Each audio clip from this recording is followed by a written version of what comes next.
Bah, vous aussi, entre RTL et France 2.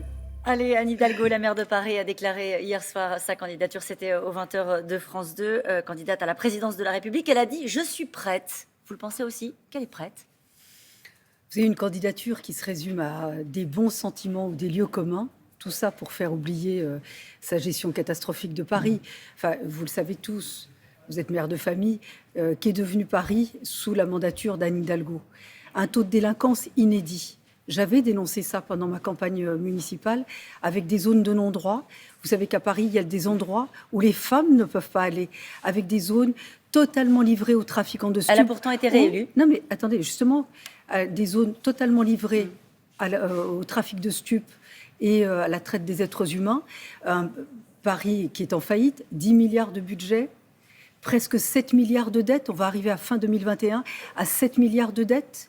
Et donc, attendez, ça veut dire que son bilan, mais c'est important, ça veut dire que son bilan à Paris la disqualifie pour être président de la République.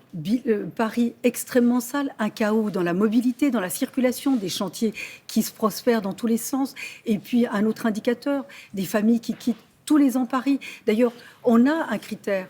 Le nombre de classes qui ferment à Paris, puisque les familles sont écœurées, puisque les conditions de vie se sont dégradées à Paris.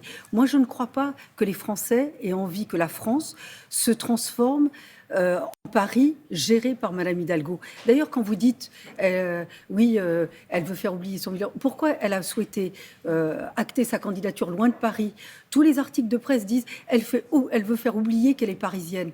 Oui, elle veut faire oublier qu'elle est la maire catastrophique de Paris. Et puis moi, je veux vous dire, politiquement, la gauche, elle est disqualifiée politiquement. Alors, elle dit, on va juste quelques questions quand même, Rachida Dati. Elle dit, en gros, qu'elle va continuer à gérer Paris et faire une campagne présidentielle. Alors, il y en a qui sont présidents de région et qui sont en campagne présidentielle. Est-ce que ça, c'est un élément qui vous paraît compatible? Depuis qu'elle a été élue, elle n'est plus à Paris. Elle n'est plus à Paris. Peut-être qu'on aura le privilège de la voir de passage à Paris lors de cette campagne présidentielle. Elle veut faire oublier cette gestion catastrophique. D'ailleurs, vous disiez qu'elle a été réélue. Mais vous savez que depuis 2001, c'est la première fois que la gauche est minoritaire à Paris.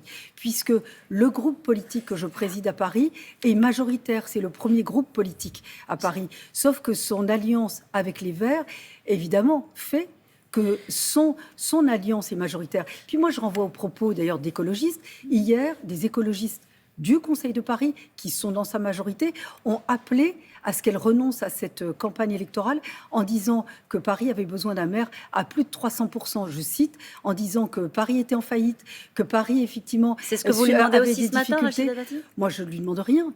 Je dis simplement que l'État de Paris, je pense que les Français ne voudront pas que la France se transforme comme Paris à l'heure actuelle. On le voit bien, vous êtes l'une de ses principales opposantes à Paris. Certains lui font déjà le procès de ne pas connaître la France des territoires. En gros, la maire de Paris ne pourrait pas incarner la France. Est-ce que vous le pensez aussi? Moi, je l'ai vu pendant la campagne. Et c'est pas un hasard si c'est la première fois depuis 2001 où la gauche est minoritaire à Paris. Elle n'a pas rencontré, évidemment, elle ne va pas à la rencontre des Français. Elle n'a pas une connaissance des difficultés. Vous avez vu l'état de Paris, vous avez vu entre la colline du Crac, le jardin des Halles, tout le 18e, le 19e, le 20e, qui sont en proie à cette criminalité organisée. Et puis la seule solution proposée pour lutter contre le trafic de stupes, pour Madame Hidalgo, c'est d'ouvrir des salles de shoot où on conforte les personnes dans leurs addictions. C'est pas une vision. C'est pas une vision. La question, c'était sur la France des territoires, outre la colline du Crac. Ah bon, parce que pour vous, ça, c'est mineur. Pas du tout. La question qu'on lui pose, qui sera lui posée dans cette campagne, vous le savez bien, c'est est-ce qu'elle peut aller à la rencontre de la France des territoires alors qu'elle est maire de la capitale? Est-ce qu'elle peut améliorer les conditions de vie des Français? C'est la question. Elle a dégradé les conditions de vie et la qualité de vie à Paris. Elle est responsable du déclin de Paris. Elle est responsable du déclin de la qualité de vie des Parisiens. Vous croyez que les Français attendent ça? Quand on a un pays extrêmement fracturé, en proie à une augmentation de la délinquance, en proie à une augmentation des inégalités, vous croyez qu'on a besoin de quelqu'un qui a aggravé les inégalités, elle fait des propositions, qui a fait augmenter la délinquance à Paris? Vous l'avez dit. Elle fait des propositions, Rachida Dati. Elle souhaite multiplier par 2 au moins le traitement de toutes les personnes au contact avec les élèves sur la durée du quinquennat. Alors Jean-Michel Blanquer, ce matin dans Le Parisien, dit, alors c'est une promesse qui va coûter cher, 150 milliards d'ici à la fin du quinquennat. multiplier par 2 le salaire des enseignants. Je vous disais tout à l'heure que la gauche s'est disqualifiée politiquement parce qu'elle ne répond pas aux attentes et aux préoccupations des Français, notamment en termes d'autorité, de réduction des inégalités, en termes de lutte contre l'insécurité. Ça y contribue. Et ça, évidemment, ça écœure les Français et ça détourne les Français de la politique. Pourquoi ? J'allais dire, c'est une mesure populiste. On connaît les difficultés du métier d'enseignant aujourd'hui. Et dans de nombreux territoires, c'est devenu un enfer que de pouvoir enseigner. On connaît les problèmes de pouvoir d'achat des enseignants, mais ce n'est pas en annonçant qu'on va doubler les salaires, pourquoi pas les tripler ? Et comment ? Et dans quelle vision ? Dans quelle organisation ? C'est du populisme. Ce qu'a annoncé Mme Hidalgo, c'est du populisme. Elle évoque son parcours de femme. Elle est devenue française à l'âge de 14 ans. Elle insiste beaucoup sur ce parcours-là. Est-ce que le fait d'être une femme, désormais, dans cette présidentielle, peut être un atout ? Son livre s'appelle « Une femme française ». C'est un aspect sur lequel elle a l'air de beaucoup vouloir insister. Est-ce qu'à votre avis, les Français sont prêts à lire une femme ? Non, mais de réduire une candidature à l'élection présidentielle parce qu'on est né à l'étranger et qu'on est devenu français tardivement, vous savez, et je suis bien placée pour le savoir, Madame Hidalgo n'est pas issue d'une condition sociale défavorisée. Si vous voulez, si ça devait se résumer, si la compétence c'était l'origine, ça se saurait. Et je peux vous dire, moi je suis fille d'ouvrier, d'une condition sociale extrêmement défavorisée. Je travaille à plein temps depuis que j'ai l'âge de 14 ans. Et alors, ça fait pas une compétence, ça fait une connaissance de la vie et une perception de la vie un peu différente, avec de la sensibilité et de l'empathie, ce que n'a pas Madame Hidalgo. Alors, on parle de la droite, on parle des LR. On a vu ces images de tous ces candidats de la droite républicaine, enfin réunis aux journées parlementaires LR. Xavier Bertrand et Valérie Pécresse se sont visiblement rapprochés de leur famille politique. C'est bon signe ?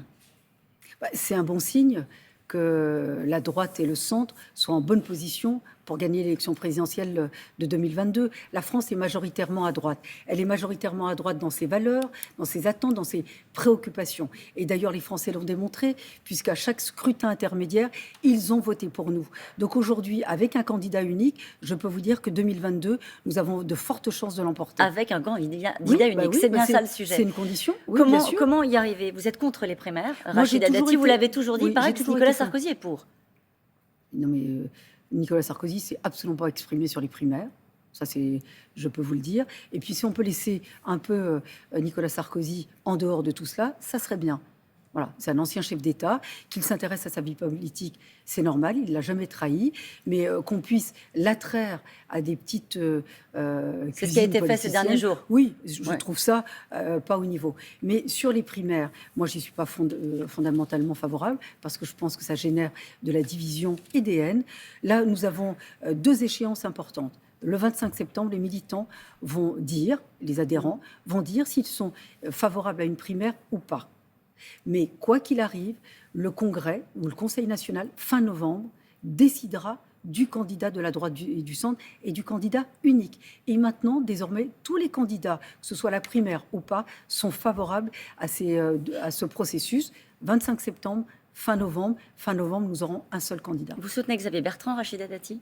Non, mais je ne soutiens pas de candidat à ce stade, puisque j'attends évidemment le choix des militants à compter du 25 septembre. Éric Zemmour, alors il n'est pas encore candidat, lui. Il se réclame de votre droite. Il dit « Mon camp, c'est le RPR. Mon camp, c'est le gaullisme. » Est-ce que vous pensez vous partagez le même héritage idéologique ? En ce qui me concerne, ce n'est pas mon cas. Mais Éric Zemmour, aujourd'hui, il n'est pas candidat à l'élection présidentielle. Il faudra qu'il fasse un choix. Est-il journaliste ou est-il candidat ? Mais il faut faire un choix. Et donc aujourd'hui, je ne vais pas commenter une candidature qui n'en est pas une. Vous pouvez peut-être commenter certains de ses propos, qui sont désormais des propos qui sont partagés sur les réseaux sociaux, partout dans le débat public. Quand il dit appeler son fils Mohamed, c'est coloniser la France. Rachida Dati, quand vous entendez ça, qu'est-ce que vous vous dites ?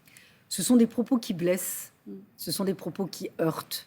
Et moi, je vais vous dire, quand on veut être candidat à l'élection présidentielle, et même quand on est un polémiste ou un journaliste, on ne fracture pas, on ne divise pas. Et quand on veut être candidat à l'élection présidentielle, on rassemble les Français. Et ce n'est pas avec ce type de propos qu'on peut rassembler. Merci beaucoup, Rachida Dati, d'avoir été notre invitée ce matin. C'est à vous, Thomas.